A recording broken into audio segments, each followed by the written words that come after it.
Hello everyone, एक बार फिर से आप सभी के अपने चैनल वर्दी वाले पे मैं आपका स्वागत करती हूँ। जो मेरे चैनल पे न्यू है उनको मैं अपने बारे में थोड़ा बता देती हूँ। मेरा नाम मधु है और मेरा सिलेक्शन एसएससी सीपीओ 2019 से as a sub inspector Delhi police की पोस्ट पे हुआ है।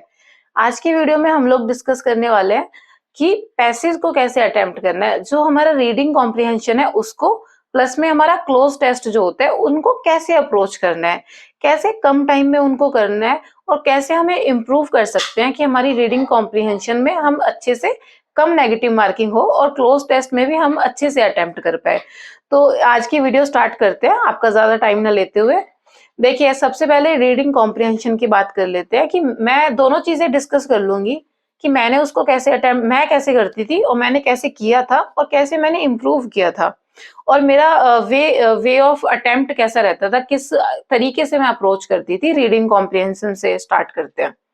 तो देखो, रीडिंग कॉम्प्रिहेंशन हमें पता है कि मेंस में क्या होता है कि ऐसा तो है नहीं कि सिर्फ एक आती है, कम से कम 5 आती हैं, 4-5 आती हैं हमारी।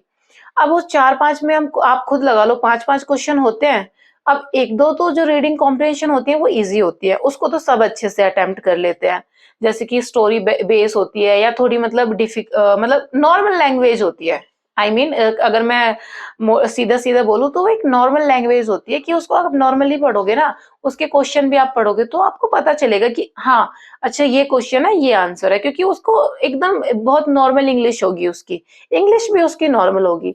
बाकी के जो 3 होंगे ना वो थोड़े डिफिकल्ट होंगे। डिफिकल्ट होंगे इट मीन्स एक तो उनकी लैंग्वेज थोड़ी डिफिकल्ट होगी। लैंग्वेज डिफिकल्ट होगी मीन्स थोड़ी मतलब इंग्लिश भी थोड़ी हाई होगी, एक एक आधी की तो बिल्कुल होगी। एक होगी जो थोड़ी ना टेक्निकल होगी, इस तरीके से होगी कि आपको पढ़ने में मतलब समझने में थोड़ी उसको दिक्कत हो। तो अब मतलब क्या करना है? तो देखो, 1-2 तो ऑब्वियसली आप सभी लोग कर लोगे, उन 2-3 को कैसे टैकल करना है कि आप उनमें अच्छे से अटेम्प्ट करो। सबसे पहले आपको क्या करना है ना, कि सबसे पहले तो आपको रीडिंग हैबिट आज ही से स्टार्ट करनी है, क्योंकि देखो अभी मेंस को बहुत टाइम है। अगर आप अभी से मेंस के लिए प्रिपरेशन करना स्टार्ट करोगे ना, तभी मेंस में बहुत अच्छा परफॉर्म कर पाओगे। क्योंकि अगर आपने क्वालीफाई भी किया है ना प्री, और प्री भी क्वालीफाई किया है सिर्फ, और अगर फिजिकल टेस्ट क्लियर कर लोगे, तो भी आपके 99% चांस होंगे कि इस बार ना आप जॉब ले लोगे, एसएससी सीपीओ से सब इंस्पेक्टर बन जाओगे आप इसी बार। क्योंकि वैकेंसीज इतनी ज्यादा है और इस बार अटेंडेंस भी बहुत ज्यादा नहीं रही है। अटेंडेंस बहुत कम रही है एज कम्पेयर टू वैकेंसीज। तो पर सीट कंपटीशन बहुत कम हो गया है। तो पॉइंट पे आते हैं, आपको करना कैसे है। रीडिंग हैबिट डेवलप करनी है। अब कुछ स्टूडेंट्स मुझे पूछ रहे थे कि मैम न्यूज़पेपर पढ़ना स्टार्ट करें क्या? यार, न्यूज़पेपर एसएससी कैंडिडेट्स न्यूज़पेपर के लिए कैसे इतना टाइम निकाल पाएंगे? एक तो मैं आपको ये बताना चाहती हूँ कि आपको रीडिंग के लिए पढ़ना क्या है। रीडिंग के लिए रीडिंग कॉम्प्रिहेंशन पढ़ो। आप क्या करना है कि प्रीवियस ईयर जितने भी आपको मिलते हैं ना एसएससी सीपीओ के पिछले 5-6 साल के पढ़ना स्टार्ट करो। बैक टू बैक करो, 2020 वाले से स्टार्ट कर दो। 2020 वाले से आप स्टार्ट कर दो, जितने बैक टू बैक कर सकते हो। प्लस में सीजीएल के भी ले लो। सीजीएल का भी, क्योंकि इंग्लिश का एग्जाम होता है, मेंस होता है, उसमें इंग्लिश का एग्जाम होता है। तो आप खुद देख रहे हो, हर एक एग्जाम में 5 रीडिंग कॉम्प्रिहेंशन होती है। तो अगर आप डेली एक रीडिंग कॉम्प्रिहेंशन भी पढ़ोगे, आपको मैं अटेम्प्ट करना तो बोल ही रही हूँ, सबसे पहले क्या करना है आपको, रीडिंग कॉम्प्रिहेंशन डेली एक रीडिंग कॉम्प्रिहेंशन पढ़ना है आपको। अब पता है उससे क्या होगा, एक तो आपकी रीडिंग हैबिट सुधरेगी। आपको ये होगा कि आपको दोनों बहुत सारी चीजें पता चलेंगी। देखो, अगर आप रीडिंग कॉम्प्रिहेंशन को ही रीड करना सीखोगे, तो देखो एक तो आपको ये पता चलेगा कि रीडिंग कॉम्प्रिहेंशन आता किस टाइप का है। और फिर आपको पता चलेगा, मैं पैसेज बोल देती हूँ, बहुत रीडिंग कॉम्प्रिहेंशन बोलने में बार बार ऐसे होता है। तो पैसेज को पता चलेगा कि पैसेज आता कैसा है। फिर आपको पता चलेगा कि पैसेज से क्वेश्चन किस टाइप के पुट ऑन होते हैं, मतलब किस टाइप के क्वेश्चन पूछे जाते हैं, ठीक है। तीसरा आपको पता चलेगा कि रीडिंग जो हमारा पैसेज है ना, उसमें मतलब किस टाइप के क्वेश्चन आते हैं, साथ में डिफिकल्ट क्वेश्चन कैसे हो सकते हैं और इजी क्वेश्चन कैसे होते हैं। और फोर्थ आपको ये होगा कि आपकी प्रैक्टिस होगी।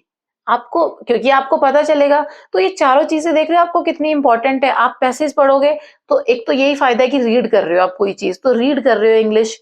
ठीक है? उस सेकंड आपको ये पता चल रहा है कि पैसे इस टाइप के पैसे एसएससी सीपीओ में आते हैं। तीसरा आपको क्वेश्चंस देखने आएँगे कि क्वेश्चन इस टाइप के पूछे जाते हैं। फोर्थ आपको अटेम्प्ट करोगे तो आपकी प्रैक्टिस होती रहेगी। तो आपको क्या करना है, डेली एक आपको पढ़ना है पैसेज। आपको डेली एक प्रीवियस ईयर पैसेज पढ़ना है। तो ये चारों चीज़ें फ़ायदा करेंगे आपको, जो-जो मैंने आपको बताई हैं। आप रीड करना सीखोगे, क्वेश्चन कैसे आते हैं, साथ में अटेम्प्ट करोगे तो प्रैक्टिस हो जाएगी आपकी। अब आपको क्या होगा ना, अब जब आप ये करोगे ना तो धीरे-धीरे क्या होगा, आपको ना रीडिंग हैबिट आपकी सुधर जाएगी। तो आप जब रीडिंग करोगे ना, आप देखोगे डे बाय डे ना आपको कम टाइम लगेगा उसको रीड करने में पैसेज को। तो ये डे बाय डे इम्प्रूवमेंट आएगा। ऐसा नहीं होगा आप सोच रहे हो कि मैं तो 10-10 दिन में एक पैसेज अटेम्प्ट करूँगा, उससे नहीं होगा। आप डेली करोगे तभी इम्प्रूवमेंट होगा और वो टाइम आप खुद ऑब्जर्व करोगे कि पहले मैं 10 मिनट में पढ़ पा रहा था, अब मैं 6 मिनट में पढ़ रहा हूँ, फिर 7 मिनट में। एक टाइम आएगा आप 4-4 मिनट में, 5-5 मिनट में अपना ऐसे ही रीडिंग कॉम्प्रिहेंशन पढ़ दिया करोगे विद योर अंडरस्टैंडिंग। ऐसा नहीं है कि सिर्फ ऐसे ही बस रीड कर रहे हो। अब एक मैं बताती हूँ कि मैं कैसे करती थी पैसेज को अटेम्प्ट। मैं कैसे करती थी कि मैं ना पढ़ती बाद में थी पैसेज को, मैं पहले 5 क्वेश्चंस को पढ़ती थी। मैं पहले पाँचों क्वेश्चन्स को पढ़ती थी, ये कौन-कौन से हैं। तो मैं पाँचों क्वेश्चन पढ़ने के बाद 2 मतलब 2 टाइम में रीड करती थी पाँचों क्वेश्चन्स को। अब वो क्वेश्चन मेरे माइंड में तो होते ही थे थोड़े टाइम, तो फिर मैं पैसेज पढ़ती थी। उससे मेरे को क्या फ़ायदा होता था, 5 क्वेश्चन पढ़ने के बाद मुझे ये पता होता था 2-3 क्वेश्चन तो एकदम ही हो जाता है, 2 बार मैंने पढ़े हैं और उसी टाइम पढ़े हैं, तो 2-3 के तो मेरे को देखते ही पता चल जाता था पढ़ते टाइम।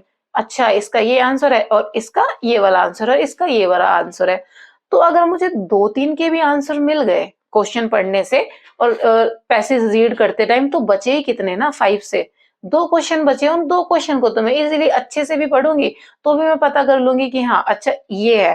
क्योंकि कभी-कभी ऐसा होता है ना, डिफिकल्ट टाइप होता है, कभी-कभी इस टाइप के क्वेश्चन नहीं पूछते कि पैसेज का टोन कैसा है, पैसेज पैसेज का कॉन्टेक्स्ट क्या है। तो इस टाइप के क्वेश्चन के लिए पैसेज को फिर क्या करना है, आपको मिड से और लास्ट से पढ़ना है अच्छे से। ऐसे पढ़ना है आपको, तब आपको पता चलेगा कि वो किस कॉन्टेक्स्ट में नैरेटिव है या इंफॉर्मेटिव है, किस कॉन्टेक्स्ट में लिखा हुआ है, क्या टोन है पैसेज का, नरेटर क्या इम्प्लाई करना चाहता है। तो इस तरीके के क्वेश्चन आपको ऐसे करने पड़ेंगे। तो ये थी हमारी पैसेज की बात। अब हम क्लोज टेस्ट की बात कर लेते हैं। तो मैं ऐसा करती हूँ, नेक्स्ट वीडियो में बताती हूँ कि क्लोज टेस्ट को कैसे अटेम्प्ट करना है, क्योंकि आई थिंक ये वीडियो बहुत लंबी हो रही है। और देखो, आपको किसी भी टॉपिक से रिलेटेड वीडियो चाहिए तो मुझे कमेंट सेक्शन में कमेंट करना, ताकि मुझे पता चले कि आपको किस टॉपिक में ज़्यादा डाउट होता है, ठीक है? और मेरे डिस्क्रिप्शन बॉक्स में टेलीग्राम चैनल का लिंक होगा, वो आप जॉइन कर लो, ताकि एसएससी सीपीओ की जो भी नोटिफिकेशन आती है या जो भी इंफॉर्मेशन होती है, मैं वो अपने टेलीग्राम ग्रुप पर शेयर करती रहती हूँ, ताकि आपको जल्दी से जल्दी सारी इंफॉर्मेशन मिल पाए। Thank you for watching my videos.